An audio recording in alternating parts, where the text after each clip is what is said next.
Good afternoon, everyone. This is Leo here, CEO and founder of Leo Educations. And today I have here with me a very special guest, Mr. Glenn the man.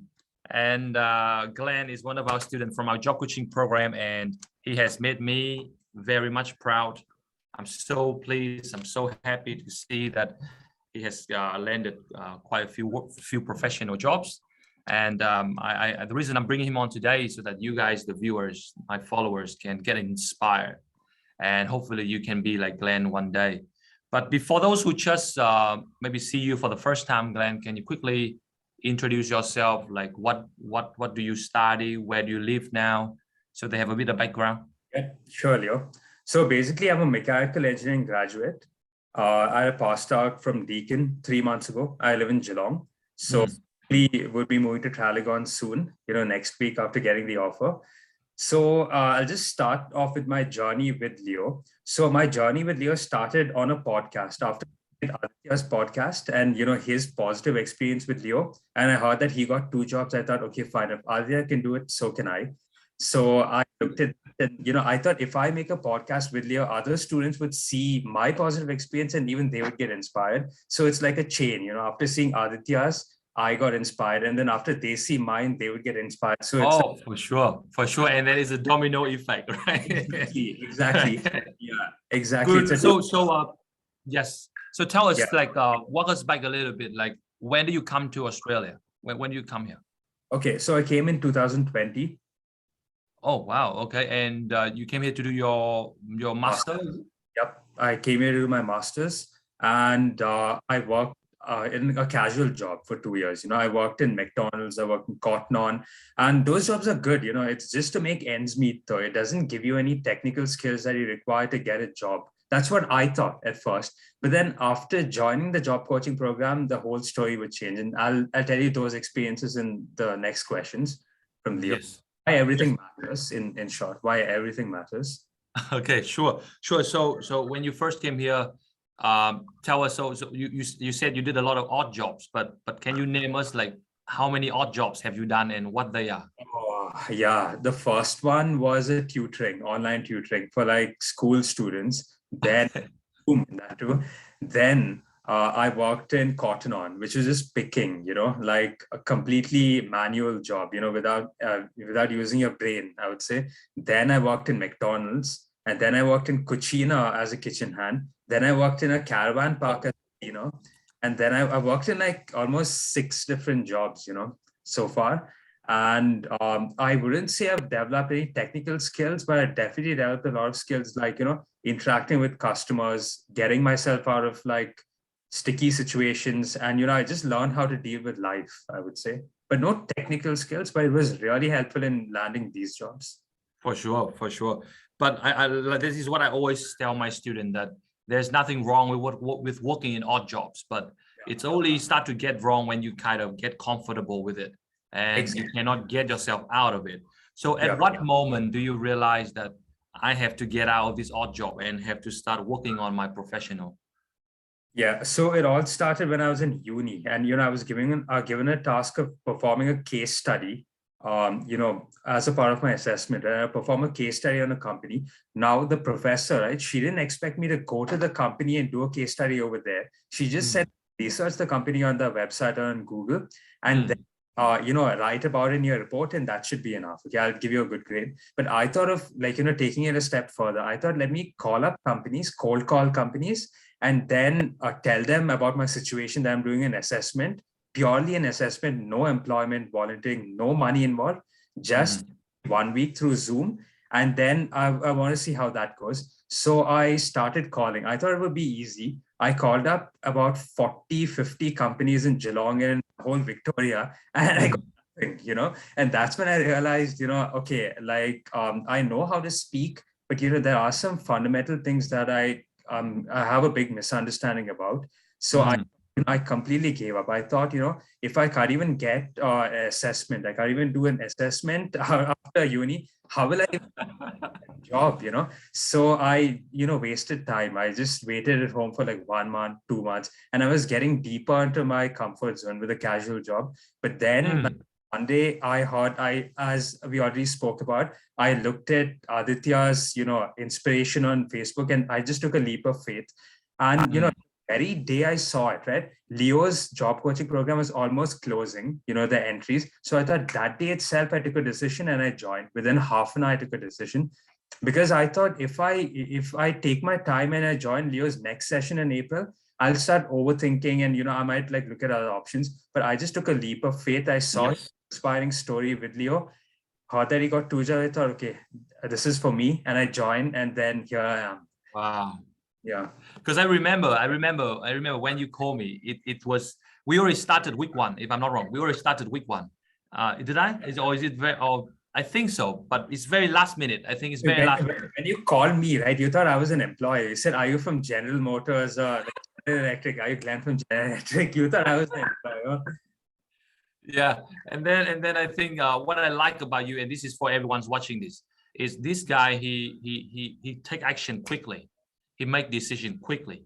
This is the quality of successful people, is when they see something, if they know it's the right thing, they just do like this. They just get it done. They just go ahead. But many of you tend to overthink, and that's what it's called, analysis paralysis. And as a result, 2-3 years from now, you're still working in your odd job. So true. That's what makes Glenn very different. So now let's talk about some misunderstandings about the professional finding jobs professionally. Did you have some misunderstandings how to find jobs before entering into our program? Maybe if I talk about these misunderstandings, I think this will go on for like 1 hour, 2 hours, maybe it'll become a movie, podcast. So, but I'll just keep it short. Top 3. Let's say top 3 misunderstandings you got. Let's say top 3. The first biggest one is assuming that all the experience that you've gathered in uni over the past 2 years and the odd jobs that you're doing doesn't matter. It matters the most. If you tell them that, the employers, that you have 2 years of experience working in uni, working overseas, that itself is an experience that you bring to the table. So never ever overlook the experience in uni and the odd jobs. That's number 1. Absolutely. Okay. The third, and this is not in any important priority or anything. This is just like the 3 points, and I'm going to tell the most important one at the end. Number 2 is don't overthink, as you said, because if you call up an employer with all that specific, because an employer might say you need like 3 years experience, you need 4 years experience, but all it takes is a cold call. If you follow the script, if you follow the cold call, if you make sure to include all the important keywords of that cold call, like you shouldn't say that you're a graduate. You should just say, I'm a mechanical engineering designer. You should know the graduate. You shouldn't, you should brag, I would say, about yourself, because, being humble makes you poor. So there are so many things that I had, but then I didn't want to tell them because I felt it was bragging. But then that's a second misunderstanding. It's not bragging. It's like talking, expressing yourself. Second. And the third and most important one, 80% of the jobs are unadvertised. So that's just eye-opener, and by the way, both the jobs that I got were unadvertised. So that's something I'm like extreme. And now I can say with confidence that 80% is, I thought like at the beginning, Leo was maybe exaggerating a little bit, 80% it can't be true. But after getting both the jobs in unadvertised role, as Leo said, it's 100% true. 100%. Exactly. So I mean, the takeaways you got was such a very good takeaway. Obviously, there's a lot more than that. There's a lot more misunderstanding that people have. But the last one, I think, is the biggest one, that most people, they spend too much time on Seek and Indeed and LinkedIn. And but this is what your school and your university teaching you, right? They tell you to go to Seek to apply for jobs. Is that correct? Leo, I don't mean I'm being honest with you. I learned more over here in this job coaching program in 1 month than I did in school, college, and university. They didn't stuff they don't teach you in those places. This is the kind of stuff that we can only learn over here with experience. So I never learned. I only learn now. Yes, and because I think a lot of people have a misunderstanding that just because they have a degree, just because they graduate from Deakin, which is a very big university, they can be rest assured with a job, which is not the case. Is that right? No, not at all. Not at all. It's regardless of your university, regardless of your qualifications, regardless of your skills also, you just need to understand what they want, and relate it to what you have. And once you're on the same page, then everything will go well. And don't overthink, just be confident with yourself. And then that's it. That's the key to success, I would say. Great. So I think people are a bit curious now about how do you get these two jobs. So let's go for the first one first. Yeah. Tell everybody, like, how do you get the first role with that company, the fabrication one? Yeah. So basically, Leo makes us document all the companies that we call, and put everything in an Excel sheet, like the company, the phone number, the address, and so basically that was another eye opener because, I made a very good impression on the employer because I remember that name, one important thing is remember all these little details is what matters. It's not about just the big picture. It's even about the small details. So I remembered the employers' names and I remembered very specific information about them, which we put in that Excel sheet. So I think that's what helped me, like with most, I had a very positive outcome with most of the companies. And when it comes to this current job that I'm in Shepparton, it was unadvertised. The role wasn't advertised and they were looking for an in-house designer. So Leo told me one evening, at 5 o'clock or 6 o'clock, call them. And I would never think of calling somebody at 6 in the evening, but he said, call them. I took a leap of faith again. I called them and they said, yeah, we're looking for somebody, send your application. Then what we did is we set up an appointment. We only set up an appointment with them, like a self-interview. I went there. And another important thing that we tend to overlook is how we present ourselves. So it's always good to be very well dressed in a formal attire and to print out all your documents and all. I did everything as we discussed, went there, and then I came home with a job.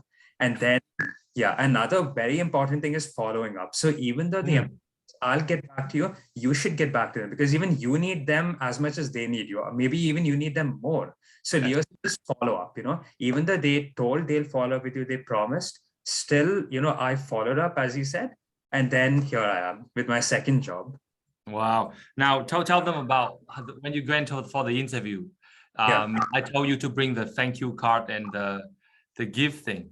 And did that really make any difference in terms of the atmosphere when you talk to the employer?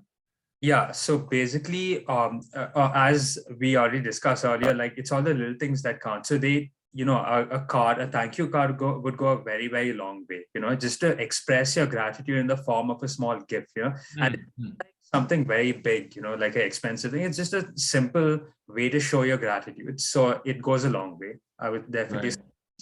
Yeah. Now let's talk about the second one, because actually this is what I tell you that if we have two jobs, then it will be a good problem to have. Then you can pick and choose. Yeah. And so we have that. So walk people through, how did you get the second row? How did that happen? So again, Leo said, there's a company, and at the second company, it didn't advertise. So I couldn't find them on Seek, Indeed, LinkedIn, all those, websites. So the sites. Okay. So Leo said, just call them up in the evening. I took a leap of faith. I immediately called them up. I said the exact same thing as mentioned the script, and got transferred from the reception to the owner himself, like to the operations manager, not to the HR. I got promoted to the operations manager. I spoke to him. I introduced myself and I told him about my skills and how I can transfer those skills to their skills, and we found a common ground. He was hooked. He said, he sent me his email address and he said, send me, your application there. I did. Then Leo said, okay, follow up with him the next week. Then I followed up. And then as mentioned in the cover letter by Leo, he said, I want to put a face to the name. So this is the words he told me. As mentioned in your cover letter, let me put a face to the name, right? And we did exactly that. We met up over Teams. And then here I am. And then after Teams, Leo said, again, follow, because he told me clearly on Teams, I will get back to you. But then I thought, again, I need this more than he needs me. So I only called him like a few days ago. And then he said, yeah, like I'm coming to Geelong, like where I live. I'm happy to meet you. We met. And yeah, we just met about 1 hour ago. Everything went well. So I'm just keeping my fingers crossed on that one. So yeah, that's how this. Wow. So the key takeaways, I would say, Leo, from the second job is that although they say that they will get back to you, they're really busy in reality. They're extremely busy. Their schedules are, and they won't remember exactly, who you are and all that. So Absolutely. we need to call them and remind. So that does two things. That reminds that, they're supposed to take action on you. And second thing is that it gives a good impression. It shows that you are also interested in the job. It shows that you're serious about it. So yeah, key takeaways, following up. Yeah. Very, very good. So guys, if you listen to Glenn now, maybe you'd be like, probably you think he's godlike, or you think he has some superpower. Let me just remind you, he's a very ordinary graduate, just like any one of you. The things that set him apart is because he did the things that I asked him to do. Now, Glenn, maybe we need to clear up a bit misunderstanding here. I think you're watching this, they might think you have a lot of local experience. Tell them, do you have a lot of experience professionally, post-qualification? If need be, I can show you my resume right now that I've printed out that I have no local experience. But if you count McDonald's, Cotton On, and caravan park cleaning and all those things as local experience, yeah, I do. I have local experience. But if it comes to industry experience, I have none. I've never worked for a mechanical company in my life. Gotcha. So guys, to debunk what you guys thinking, he's very much similar, like all the fresher, like every other graduates. That's number one. Number two, you are yet, right? You're not even like a citizen or PR yet, is that right? No. Exactly. Because a lot of people watching this, they might think you are PR, that's why they treat you differently. Or they might think that you have experience, that's why the employer treats you differently. I'll show my Indian passport and my resume. No experience in the resume and no citizenship in the passport. I'll literally show those two things. So yeah, none of those things are required. Exactly. So this is the thing that you guys have been miseducated, the viewers watching this. You guys have been, I would say, brainwashed in the sense that the society, your friends, your schoolmates telling you that you can't get a job because you have no experience. Nobody's going to hire you because you don't have PR. Have you heard of something along that line before joining this program, Glenn? Have you heard of that? Definitely. This program? Definitely. It's not, I haven't seen that, on Seek and Indeed, right? They always mentioned you need to be a PR holder, you need to be an Australian citizen. It's a, defense job. You need to be this, you need to be that. You need to have like 5 years qualification. You need to be this. The list is just too big, and the best thing to do is just to take a leap of faith, call them up, and then be confident, follow the script, and then it'll go a long way. Great. Probably my last two questions, and then we finish, Glenn. So obviously, now that you have these two very great opportunities, I guess that makes me feel very good about yourself. Tell me how different you feel now compared to when you were working in odd jobs. Like, how do you feel now as a mechanical engineer, knowing that you actually can work in your profession? How does that make you feel? Yeah, so to be honest, when I was working in odd jobs, right, there was a point when I was happy, but then that was during uni. But after graduating from uni, and the main thing is when I saw my friends working the odd jobs, getting professional jobs and leaving, everyone started leaving towards the professional world. And I thought, what am I still doing over here? Like, till when am I going to do this? So I thought it's time to take action. It's time to make a decision. And that's the turning point. When I saw other people leave, that's what made me also want to leave, But so do you feel like you feel a lot happier? You feel a lot happier right now? Do you feel good? Yeah, at the moment, I'm extremely happy and grateful at the moment. And when I was in the odd job, I wouldn't say I was sad as such, but I was definitely, I felt like I can do more, I can do more than just this, I feel because we've studied for so many years, we've gathered so many experiences, and doing something that doesn't utilize all our skills and experiences, right? Then why do we? It's as good as not having it. So it's good to always, to upskill and, just to show, how good you are. Very good. Probably my last questions here, and then we finish our plan, is because there's a lot of people watching this, and they might be thinking whether should they join this program, or maybe whether should they not join this program. What would you say to these people? And what if they should join, why do you think they should join our job coaching program? Okay, so that, as I said, many reasons, but the main reasons are it clears your understand, because whatever misunderstanding you have, right? The job coaching program can relate to your misunderstandings, tell them about their own experiences, and then clear those things, Second thing, dedication. Like everyone at the Leo Lee's Foundation is very dedicated to making sure that you follow up with the companies. Don't leave any single stone unturned, in other words. So extremely dedicated. And the third one, like a lot of experience, good people, honest, transparency, and, complete dedication. So I would say, yeah, those are the main reasons. So, I mean, I have a lot to say, to consolidate all these things is very difficult. That's why I'm kind of finding it difficult. But yeah, if given, would love to speak more about this. Yes. I mean, the fact that you get the result, to me, that's my biggest reward. And I feel happy and fulfilled to see people like you be able to use your skills to good use, put them into use, not just put them into the paper or during your study. So it makes me feel good doing what I'm doing. And I'm glad to see your result. And I hope that people watching this, you guys got inspired. And more importantly, you guys have to take actions. What I like about Glenn is he take actions. And whatever I tell him to do, he do it.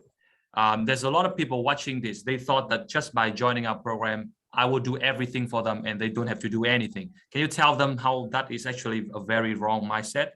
Because I think many people think like that. Yeah, no, that's a completely, because, if you expect something from someone, then you have to give them double, I would say. So I would call a company 2 times to get 1 call from them. I would email them twice to get 1 response from them. So if you want something from an employer, you need to do double, I would say. It's not proportional. It's like you do twice the amount and then you receive back. But then at the end of it, this may sound like not unfair, but at the end of it, you'll be really happy. And I can promise you that. Absolutely. Thank you so much for your time, Glenn. Please share this video. Tell your friends about us, Glenn, so we can help more people like you. And because I already did. I think Jitin and others. Jitin must have spoken to you, right? Yeah. So yeah, Jitin, Adarsh, and many people. Yeah, please help me pass on the words to more people, so we can continue changing people's life. And not just probably one last thing, because I'm curious in this question. I really want to ask. So before sorry to interrupt you. I think we are following the script here, because that's why I keep telling the employer one last question, and 4 questions or 5 questions. So see, it's working, guys. It's working on me itself. Leo's using the script on me, and it's working. He's been saying 1 question since like 4 last questions or 5. And then next thing you know, you have 1 last question. Exactly. Because nobody can say no when you say 1 last question, But if you don't say that, employer are going to feel like, oh my God, this is going to be a lot of my time. And they don't want to talk. Create a sense of urgency. Absolutely. No, I was thinking because before us, have you ever seen any education or migration agency actually help migrants and international students to find a job like us? Have you ever seen any agency like that? I have come across certain agencies. I don't want to say who, but in that case, I would honestly say I know a few people and I've spoken to them who joined their agency as well. But then that approach is completely different. I respect the approach. It's completely different. But, I would say it's more suited for people who have local experience, who have Australian citizenship, who have. If you already have those things, then those are for you. But if you're like me, no experience, Indian passport, no proper resume, nothing, then this is the place for you guys. Well, thank you so much, Glenn. Thank you so much for your time today. All the best to you. Let me know once you start your first day at work, and then we stay in touch. Okay, Glenn? Okay, you take care. Bye-bye. Thanks for your time. Take care, Leo. Take care. Bye-bye. Bye-bye.